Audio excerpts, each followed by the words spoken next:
إن الحمد لله نحمده ونستعينه ونستغفره ونعوذ بالله من شرور أنفسنا ومن سيئات أعمالنا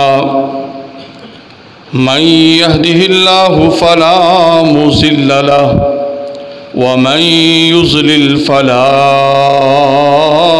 هادي له وأشهد أن لا إله إلا الله وحده لا شريك له وأشهد أن محمدًا عبده ورسوله اللهم صل على محمد وعلى آل محمد كما صليت على إبراهيم وعلى آل إبراهيم إنك حميد مجيد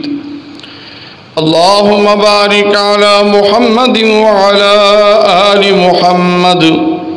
كما باركت على إبراهيم وعلى آل إبراهيم إنك حميد مجيد يا رب لك الحمد كما ينبغي لجلال وجهك وعظيم سلطانك اللهم إنا نسألك بأنك أنت الله لا إله إلا أنت الأحد الصمد الذي لم يلد ولم يولد ولم يكن له كفوا أحد يا حي يا قيوم برحمتك نستغيث أصلح لنا شأننا كله ولا تكلنا إلى أنفسنا طرفة عين رب اشرح لي صدري ويسر لي أمري واحلل عقدة من لساني يفقه قولي رب زدني علما رب زدني علما رب زدني علما رب ارحمهما كما ربياني صغيرا أما بعد فإن خير الحديث كتاب الله وخير الهدي هدي محمد صلى الله عليه وسلم وشر الأمور محدثاتها وكل محدثة بدعة وكل بدعة ضلالة وكل ضلالة في النار أعوذ بالله السميع العليم من الشيطان الرجيم بسم الله الرحمن الرحيم وأنفقوا مما رزقناكم من قبل أن يأتي أحدكم الموت فيقول رب لولا أخرتني إلى أجل قريب فأصدق وأكن من الصالحين ولن يؤخر الله نفسا إذا جاء أجلها والله خبير بما تعملون. تسی اٹھ کے ادھر بیٹھو میں تار دا مسئلہ ادھر اگے ہو کے بیٹھ جاؤ. ہر قسم کی حمد و ثنا اللہ وحدہ لا شریک خالق کائنات مالک ارض و سما کے لیے ہے. ہر قسم کی بڑائی اور کبریائی اس ذات کے لیے جو عیاں بھی ہے نہاں بھی ہے اول بھی ہے آخر بھی ہے ظاہر بھی ہے باطن بھی ہے تصور سے دور بھی ہے سانس سے قریب بھی ہے سراپائے جلال بھی ہے پیکر جمال بھی ہے. ہر قسم کی تکبیر و تحلیل تحمید و تمجید اس ذات کے لیے کہ عدم سے وجود وجود سے عدم عروج سے زوال زوال سے عروج نور سے ظلمت ظلمت سے نور عزت سے ذلت اور ذلت سے عزت کو ظاہر کرنا جس کی شان خلاقی کو زیبا ہے، انگنت بے شمار لا تعداد لا محدود لا متعین درود و سلام ہوں اس ہستی اقدس و مقدس پر جن کا نام نامی اسم گرامی امام الانبیاء خطیب الرسل شفیع المذنبین رحمت للعالمین ساقی کوثر شاہ سلطان مدینہ محمد الرسول اللہ صلی اللہ علیہ وآلہ وسلم ہے۔ سامعین محترم، رمضان المبارک کی آمد ہے۔ پوری دنیا میں مسلمان رمضان المبارک کے استقبال کے لیے بے چین ہیں۔ نبی کائنات علیہ الصلاۃ والسلام کی ایک ایسی خوبی اور ایک ایسی صفت آپ کے سامنے بیان کرنا چاہتا ہوں جو رمضان المبارک کے ساتھ خاص ہے، اور پھر اس عمل کے دنیاوی اور اخروی فوائد کیا ہیں، کتاب و سنت کی صورت میں اللہ رب العزت کی توفیق خاص کے ساتھ آپ کے سامنے بیان کرنے کی کوشش کروں گا۔ اللہ تعالیٰ سے دعا ہے کہ اللہ تعالیٰ حق سچ بیان کرنے، اس پر عمل پیرا ہونے اور اسے آگے دوسروں تک پہنچانے کی توفیق نصیب فرمائے۔ سامعین محترم، دو چیزیں جو ہر انسان کی بڑی ہی محبوب ہوتی ہیں، ہر آدمی کو وہ بڑی ہی پیاری ہوتی ہیں، ہر آدمی ان چیزوں کی بڑی ہی چاہت اور خواہش رکھتا ہے۔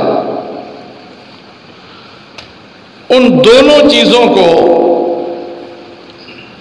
اللہ رب العزت نے انسان کے لیے فتنہ قرار دیا ہے۔ انما اموالکم و اولادکم فتنہ، مال و اولاد یہ دونوں تمہارے لیے بہت بڑا فتنہ ہے۔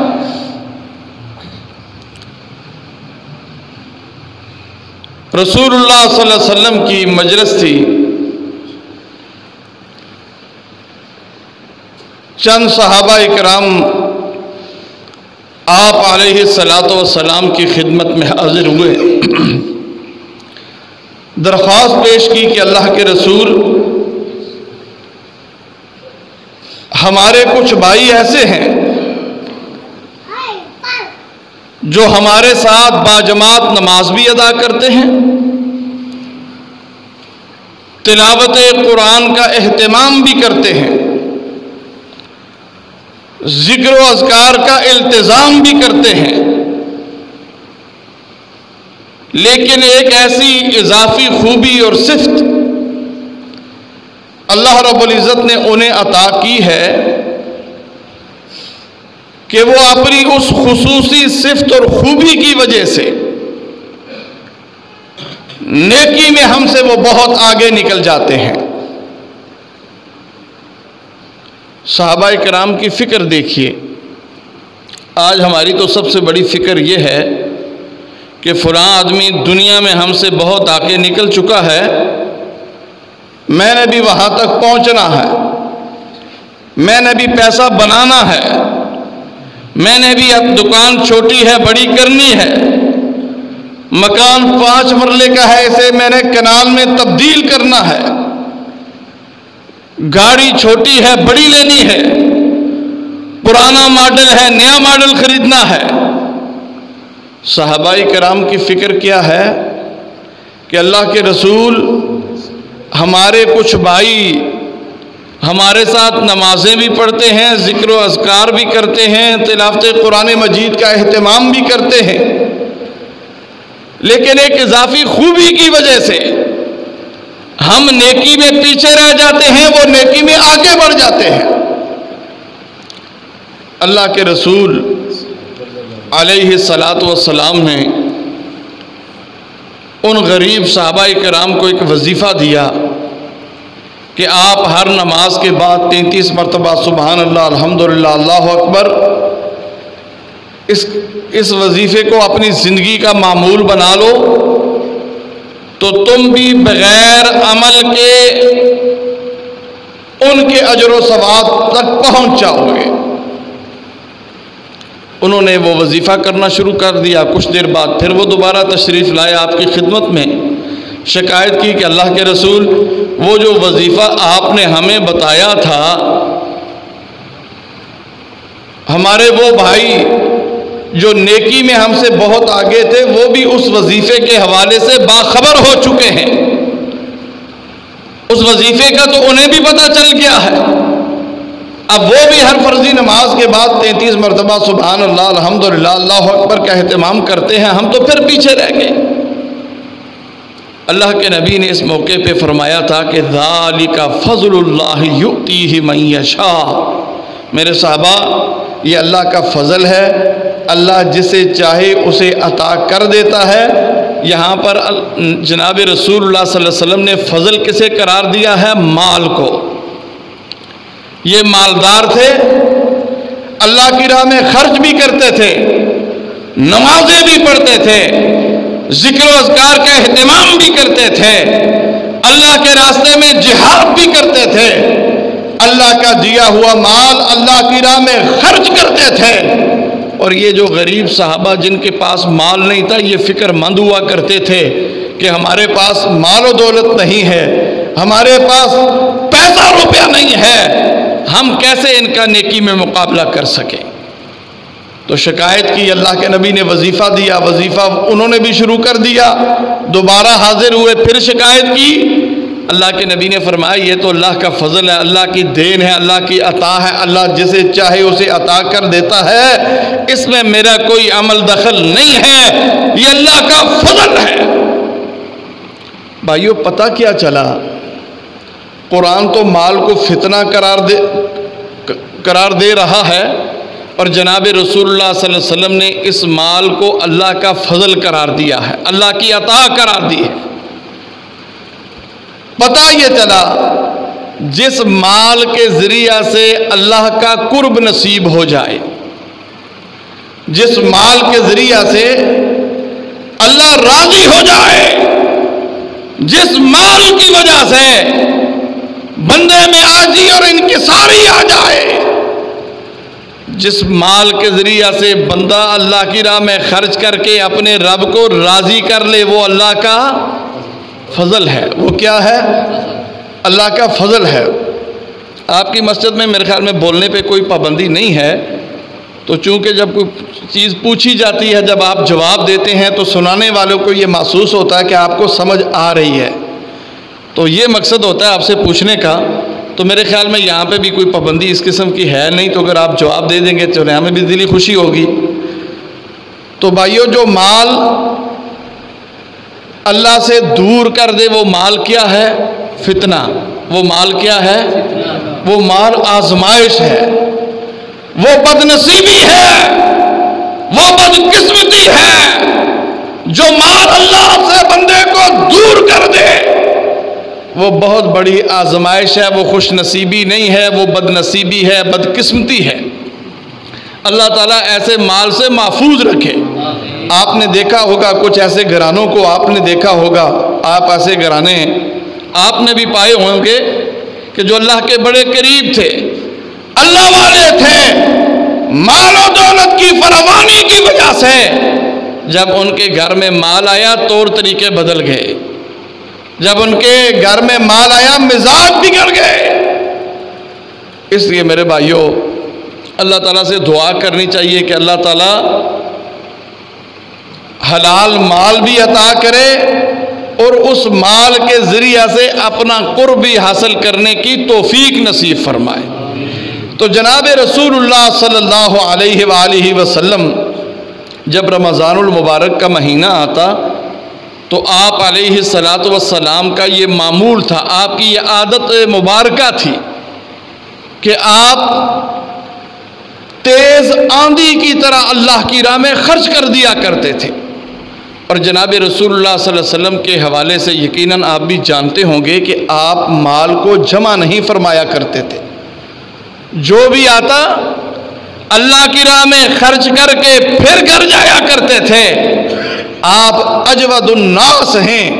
یعنی کائنات کے سارے انسانوں کی سخاوت ایک طرف، وہ ان ساری کائنات کے انسانوں کی سخاوت مل کر بھی نبی کائنات علیہ الصلاۃ والسلام کی سخاوت کا مقابلہ نہیں کر سکتی، اس لیے آپ اجود الناس۔ لیکن رمضان المبارک کے حوالے سے آپ کی عادت مبارکہ، آپ کا معمول کیا تھا کہ آپ کے حوالے سے آتا ہے کہ تیز آندھی کی طرح جو کچھ بھی ہوتا وہ اللہ کی راہ میں خرچ کر دیا کرتے تھے۔ میرے بھائیو، رمضان المبارک کی آمد ہے اور ہمیں بھی اپنے اڑوس پڑوس میں، اپنے عزیز و اقارب میں، اپنے رشتہ داروں میں، اپنے محلے میں، اپنے شہر میں ایسے غرباء و مساکین کو ہمیں تلاش کرنا ہے کہ جن کی ضروریات کا ہمیں خیال رکھنا ہے، ان کی سحر و افطار کا ہمیں اہتمام کرنا ہے۔ فائدہ کیا ہے؟ جناب رسول اللہ صلی اللہ علیہ وسلم فرماتے ہیں کہ ان الصدقۃ لتطفی غضب الرب وتدفع میتۃ السوء۔ جو آدمی یہ چاہتا ہے کہ میں اپنے روٹھے ہوئے رب کو مناؤں تو اسے چاہیے وہ اللہ کی راہ میں خرچ کرے۔ جب وہ اللہ کی راہ میں خرچ کرتا ہے تو روٹھا ہوا رب راضی ہو جاتا ہے، اللہ کا غیظ و غضب اس کی رحمت کے اندر تبدیل ہو جاتا ہے۔ اور فرمایا وَتَدْفَعُ مِيتَةَ السُّوءِ، اور آدمی بری موت سے بھی بچ جاتا ہے، اللہ بھی راضی ہو جاتا ہے اور اللہ اپنے اس بندے کو بری موت سے بھی بچا لیتے ہیں۔ آج آپ دیکھتے ہیں کہ ہمارا پورا پاکستان ایک وبا، بلکہ پوری دنیا وبا کا شکار ہے، لوگ خوف میں مبتلا ہیں، پریشانی میں مبتلا ہیں۔ ہم اللہ کی طرف رجوع کرنے کی بجائے ہم دیگر اسباب و وسائل کو اختیار کرنے میں ترجیح دیتے ہیں، دیگر اسباب و وسائل کو ترجیح دیتے ہیں۔ بھائیو، ضروری احتیاط کے ساتھ ساتھ سب سے بڑا جو اہم ہتھیار اس وبا اور اس فتنے کے خلاف، اس آزمائش کے خلاف ہے، وہ رجوع اللہ ہے، کہ ہمیں اللہ کی طرف رجوع کرنا ہے۔ تو جناب رسول اللہ صلی اللہ علیہ وسلم نے فرمایا، یہ آپ صلی اللہ علیہ وسلم کا دیا ہوا وظیفہ ہے کہ جو اللہ کی راہ میں خرچ کرتا ہے اللہ اسے بری موت سے بچا لیتے ہیں۔ ان الصدقۃ لتطفی غضب الرب وتدفع میتۃ السوء۔ ایک اور فائدہ آپ نے فرمایا کہ ان ظل المؤمن یوم القیامت صدقتہ۔ فرمایا کل قیامت کے دن جب گرمی کی بڑی ہی شدت ہوگی، سر پہ نہ کوئی چھت، نہ سائبان، نہ کوئی سایہ، آپ علیہ السلام نے فرمایا کہ دنیا میں جو تم اللہ کی رضا کے لیے، اللہ کی خوشنودی کے حصول کے لیے جو تم خرچ کرتے ہو، کل قیامت کے دن یہ تمہارا خرچ کیا ہوا مال تمہارے سر پہ سائبان بن کے تمہیں سائے کا کام دے گا۔ جبکہ اس دن عالم یہ ہوگا کہ لوگ اپنے ہی پسینے میں ڈوبے ہوئے ہوں گے، گرمی کی شدت ہوگی، سورج سر پہ کھڑا ہوگا۔ اللہ کے نبی نے فرمایا یہ جو تم اللہ کا دیا ہوا مال اللہ کے راہ میں دو گے، کل قیامت کے دن یہ تمہیں قیامت کی گرمی سے یہ تمہارا دیا ہوا مال تمہیں بچا لے گا۔ ان ظل المؤمن یوم القیامت صدقتہ۔ آپ نے فرمایا کہ افضل الصدقۃ ان تشبع کبدا جائعا۔ سب سے اچھا صدقہ جس سے اللہ سب سے زیادہ راضی ہوتے ہیں جو صدقہ سب سے زیادہ اللہ کا محبوب ہے وہ یہ ہے کہ بھوکے کو کھانا کھلانا، بھوکے کے لیے کھانے کا اہتمام کرنا، اس سے اللہ بہت راضی ہوتے ہیں۔ یہ عمل اللہ کا بڑا ہی محبوب ہے، یہ اللہ کا پسندیدہ عمل ہے۔ اور میرے بھائیوں، کچھ احباب یہ سوچتے ہوں گے کہ اللہ کی راہ میں خرچ کرنا یہ تو امراء کا کام ہے، امیر لوگوں کا کام ہے، جو بہت زیادہ سرمایے کے مالک ہیں انہیں اللہ کی راہ میں خرچ کرنا چاہیے۔ میرے بھائیوں، اللہ تعالیٰ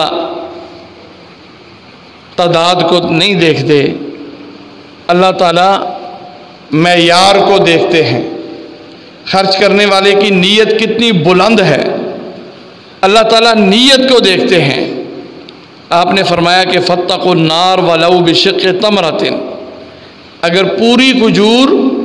اللہ کی راہ میں خرچ کرنے کی تمہارے پاس گنجائش نہیں ہے تو گھبرانے کی ضرورت نہیں، ایک کھجور کے کئی ٹکڑے کر کے ان ٹکڑوں میں سے ایک ٹکڑا اگر تم اللہ کی رضا کے لیے اللہ کی راہ میں خرچ کر دیتے ہو، اس ایک ٹکڑے کی وجہ سے اللہ رب العزت تمہیں جہنم کی آگ سے محفوظ بنا دیتا ہے۔ فاتقوا النار ولو بشق تمرۃ۔ اور جو اللہ کی راہ میں خرچ نہ کرنے کی سب سے بڑی وجہ یہ خوف ہوتا ہے کہ میرے مال میں کمی واقع ہو جائے گی۔ اللہ کے نبی علیہ السلام نے فرمایا کہ ما نقصت صدقۃ من مال، کہ اللہ کی راہ میں خرچ کرنے سے مال میں کمی واقع نہیں ہوتی۔ بھائی یہ ضمانت کون دے رہے ہیں؟ جناب رسول اللہ صلی اللہ علیہ وآلہ وسلم۔ اور جناب رسول اللہ صلی اللہ علیہ وسلم کی زبان سے نکلا ہوا ہر لفظ آپ کی مرضی سے نہیں ہوتا، بلکہ وما ينطق عن الهوى ان هو الا وحی یوحى، وہ ہر بات وہ اللہ کی طرف سے ہوتی ہے، بیان کرنے والے آپ ہوتے ہیں۔ تو آپ نے فرمایا کہ اللہ کی راہ میں خرچ کرنے سے مال میں کمی واقع نہیں ہوتی۔ اب آپ سوچتے ہوں گے کہ ایک آدمی کے پاس 2000 ہے، 1000 وہ اللہ کی راہ میں خرچ کر دیتا ہے، بظاہر مال میں کمی واقع تو ہو گئی، اس کی جیب میں 2000 تھا اب 1000 ہے، مال میں کمی واقع تو ہو گئی۔ لیکن بھائیوں، یہ جو بقیہ 1000 ہے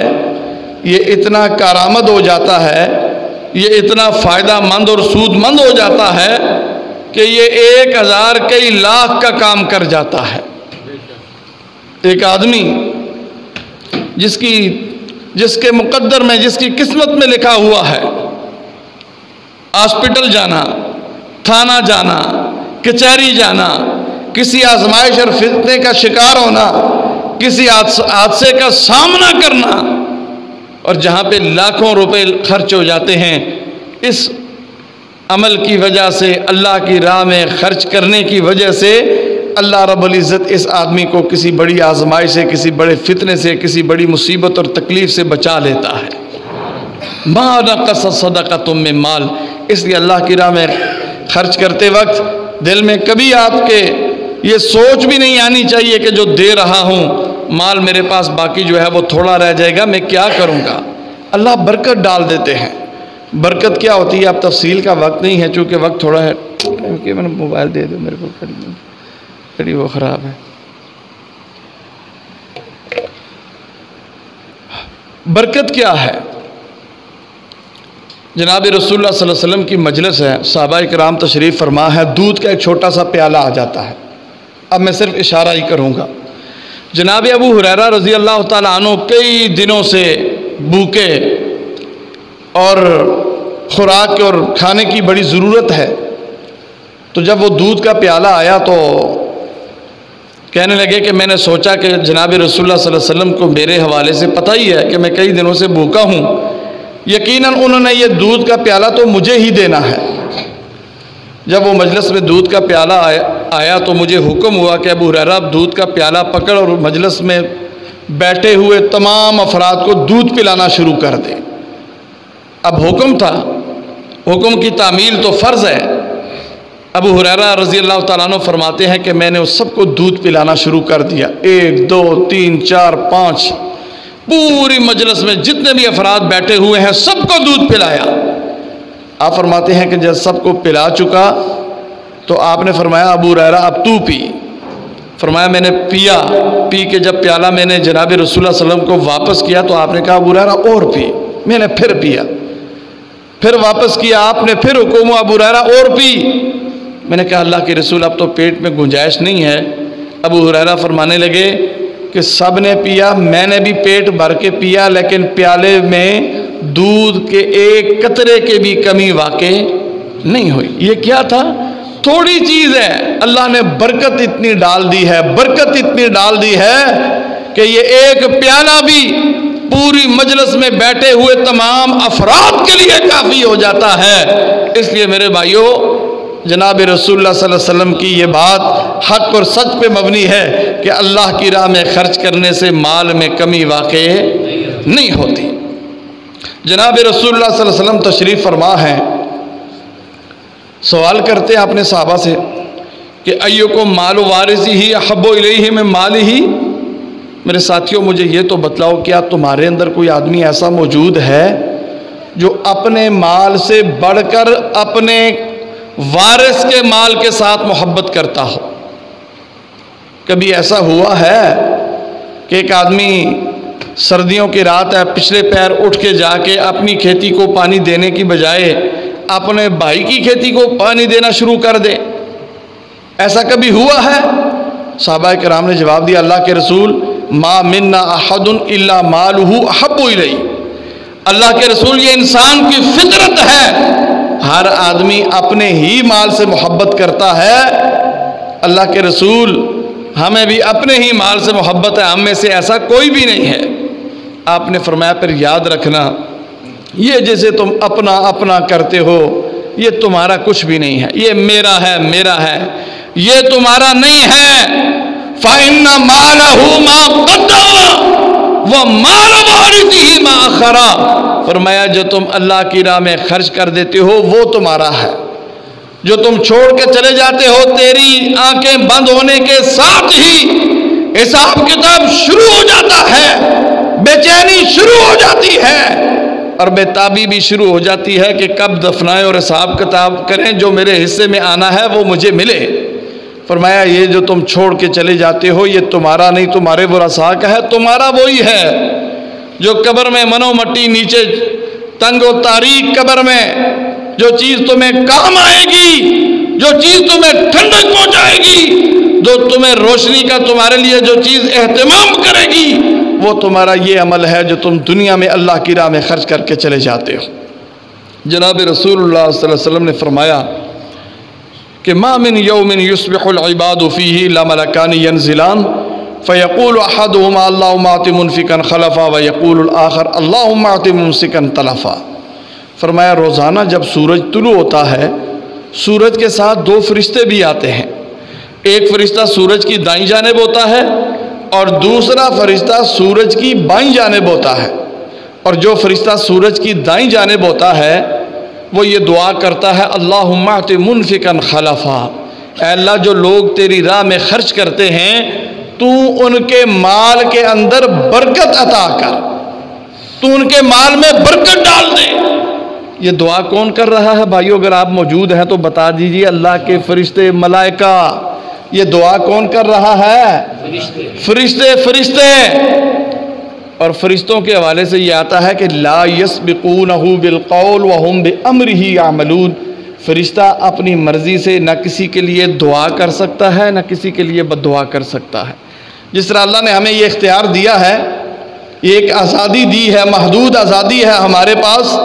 کہ میں چاہوں تو اپنی زبان سے اچھی بات بھی نکال سکتا ہوں، چاہوں کسی کے لیے دعا بھی کر سکتا ہوں، چاہوں کسی کے لیے بد دعا بھی کر سکتا ہوں، اچھی اور بری بات دونوں طرح کی یہ کلمات میں ادا کر سکتا ہوں۔ یہ مجھے محدود دائرے کے اندر یہ اختیار دیا گیا ہے، جبکہ ملائکہ اپنی مرضی سے نہ بول سکتے ہیں، نہ اپنی مرضی سے کسی کے لیے دعا کر سکتے ہیں، نہ اپنی مرضی سے کسی کے لیے بد دعا کر سکتے ہیں، نہ ہی اپنی مرضی سے وہ کوئی کام کر سکتے ہیں۔ اور جب میرا اللہ خود فرشتے کی ڈیوٹی لگائے ہر تاریخ، ہر دن کو کہ صبح تم نے سورج کے ساتھ جانا ہے اور میرے بڑے ہی پیارے اور محبوب جو دنیا میں میری راہ میں خرچ کرتے ہیں تم نے ان کے لیے یہ دعا کرنی ہے، ان کے مال میں برکت کی مجھ سے سوال کرنا ہے، میرے سامنے درخواست پیش کرنی ہے، تو بھائیو کیسے ہو سکتا ہے کہ اللہ رب العزت اپنی اس نورانی مخلوق کی دعا کو رد کر دے؟ اور دوسرا فرشتہ جو سورج کی بائیں جانب ہوتا ہے وہ یہ دعا کرتا ہے، اللہم آت ممسکا تلفا، اے اللہ جو لوگ تیری راہ میں خرچ کرنے میں بخل سے کام لیتے ہیں تو ان کے مال کو تباہ و برباد کر دے۔ یہ بددعا کس کی ہے؟ فرشتے کی، اللہ کی نورانی مخلوق ملائکہ، ان کی ڈیوٹی ہے، ان کی ذمہ داری ہے کہ روزانہ سورج کے ساتھ جانا اور ان بد نصیب اور بدقسمت لوگوں کے لیے بد دعائیں کرنا جو اللہ کا دیا ہوا مال اللہ کی راہ میں خرچ نہیں کرتے، اور اس غلط فہمی میں نہ رہنا میرے پاس تھوڑا ہے میں نے کیا خرچ کرنا ہے۔ اللہ تھوڑے زیادہ کو نہیں دیکھتے، اللہ تعداد کو نہیں دیکھتے، اللہ معیار کو دیکھتے ہیں۔ وہ آپ نے اس صحابی کا عمل یقیناً ضرور سنا ہوگا، پڑھا ہوگا، کہ جو صرف 1 کلو کھجور لے کے آیا تھا، ساری رات محنت کر کے 1 کلو کھجور جناب رسول اللہ صلی اللہ علیہ وسلم کے سامنے پیش کی، تو آج تک دنیا جب تک یہ قائم دائم رہے گی ان کا تذکرہ جاری اور ساری رہے گا، اس لیے کہ اللہ نے اس کی تعداد کو نہیں دیکھا، اس کی نیت کے معیار کو دیکھا ہے، اس کی محنت، اس کی کوشش کو دیکھا ہے، اس کے جذبے کو دیکھا ہے۔ اس لیے میرے بھائیوں، چونکہ وقت نہیں ہے، بہت ساری احادیث جن کا مفہوم میں آپ کے سامنے رکھنے لگا ہوں کہ اگر آپ اپنی زندگی میں خوشحالی چاہتے ہیں، مصیبتوں سے چھٹکارا چاہتے ہیں، مسائل سے نکلنا چاہتے ہیں، طرح طرح کی پریشانیوں سے محفوظ رہنا چاہتے ہیں، اولاد نافرمان ہے، کاروبار میں مندہ ہے، تھانہ کچہری سے جان نہیں چھوٹتی، گھر جو ہے وہ بیماریوں کی آماجگاہ بن چکا ہے، عزیز و اقارب ناراض ہیں، آئے دن بندہ مختلف قسم کے مسائل اور پریشانیوں میں الجھا رہتا ہے۔ اگر پریشانی والی زندگی سے نکل کر خوشحالی والی زندگی میں آنا چاہتا ہے تو اپنی زندگی کا معمول بنا لے، روزانہ جس طرح اپنے لیے تو نے کھانا فرض کیا ہوا ہے، صبح اٹھ اپنے مالک کے ساتھ رابطہ کر، نیت تازہ کر، 1 روپیہ ہے تو 1 روپیہ سائیڈ پہ کر دے، یا اللہ یہ تیرا ہے، گنجائش ہی اتنی تھی، اتنے کی ہمت ہی یہ تیری راہ میں دے رہا ہوں، یا اللہ اسے قبول کر۔ پھر دیکھ اللہ تیرے مسئلے کیسے حل کرتا ہے، اللہ تیری زندگی میں تبدیلی کیسے لے کے آتا ہے، اللہ تیری اولاد کو ترقی کیسے دیتا ہے، اللہ تیرے گھر میں خوشحالیاں کیسے لے کے آتا ہے، پھر دیکھنا تیرا کاروبار چمکتا کیسے ہے۔ اس لیے میرے بھائیوں، رمضان المبارک کا مہینہ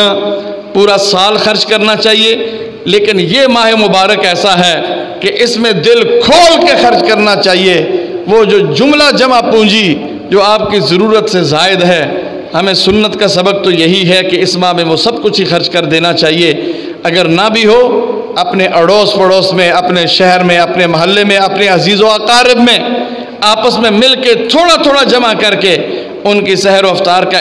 انتظام کیجئے۔ اور اسی طرح جو یتیم ہیں، جو مسکین ہیں، جو بیوائیں ہیں، ان کے لیے خصوصی اہتمام کیجئے۔ روزانہ ہم سبھی تو کھاتے ہیں، بلکہ رمضان میں تو زیادہ کھاتے ہیں، بہت زیادہ ڈشز کا اہتمام کیا جاتا ہے۔ اگر تھوڑی سی کمی کر کے اپنے اڑوس پڑوس میں، اپنے عزیز و اقارب میں، اپنے محلے شہر میں، اپنے قصبے میں اگر توجہ دی جائے تو وہ سب خوشحال، آپ بھی خوشحال ہو جائیں گے، وہ بھی انشاءاللہ خوشحال ہو جائیں گے۔ اللہ تعالیٰ سے دعا ہے کہ اللہ تعالیٰ ہمیں یہ ماہ مبارک بھرپور طریقے سے گزارنے کی توفیق نصیب فرمائے۔ وما علینا الا البلاغ۔